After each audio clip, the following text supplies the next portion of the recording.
Comme tout passe par de l'image aujourd'hui, la santé mentale, ce sont ceux qui écrivent des séries qui en sont responsables aujourd'hui. Pas complètement, évidemment. Bonjour, je suis Olivier Pourriol, je suis philosophe, essayiste et romancier. Et voici mon interview Pop et Psy.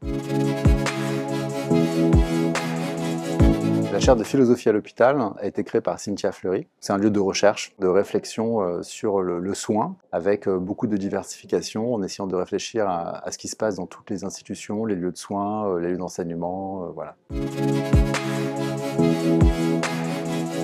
La santé mentale, c'est ce qui est préalable en philosophie à la question du salut. Par exemple, Descartes et Spinoza, ils s'intéressaient à la question du salut. La question du salut, c'est ce qui concerne tout le monde. Et pour concerner tout le monde, il faut que la question de la santé soit déjà résolue. La philosophie, en général, elle n'est pas là vraiment pour apprendre quelque chose, elle est là pour poser des problèmes qui sont censés être des difficultés universelles. Donc là où les problèmes de santé souvent sont individuels, même s'il y a des problèmes de société qui fabriquent de la maladie mentale, la philosophie, elle se propose comme une activité de recherche de difficultés, d'invention de problèmes. Vous voyez, alors que d'habitude on cherche à résoudre des problèmes, la philosophie cherche à en poser des nouveaux qui vont modifier le regard sur un phénomène, sur la société, sur la connaissance.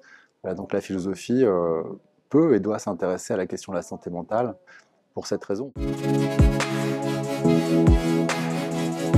Le cinéma, c'est vrai, a une représentation des maladies mentales qui sont très discutées et discutables par les spécialistes. Mais l'objet du cinéma n'est pas là simplement pour proposer des représentations justes. Vous voyez, donc il faut que le cinéma apprenne à dialoguer aussi avec la psychiatrie, avec les patients, avec les gens qui ressentent des troubles, est-ce qu'ils se sentent représentés ou pas.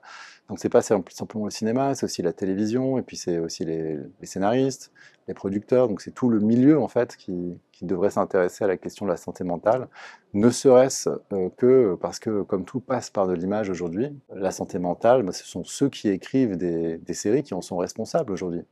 Pas complètement, évidemment, le monde est suffisamment riche en problèmes pour que ceux qui racontent des histoires ne soient pas les seuls responsables, mais comme disait Simone Veil, avec un W, dès qu'on tient un stylo, on est responsable d'une certaine image de ce que c'est la santé, la grandeur, le soin, l'humanité. Donc voilà, il y a des liens évidemment entre la manière de faire des récits en images et les effets sur ceux qui regardent.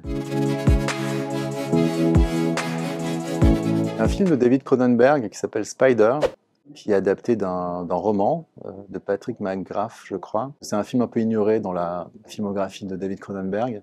Et celui-là, je trouve, rend vraiment justice à l'idée que moi, je me fais des symptômes de la schizophrénie.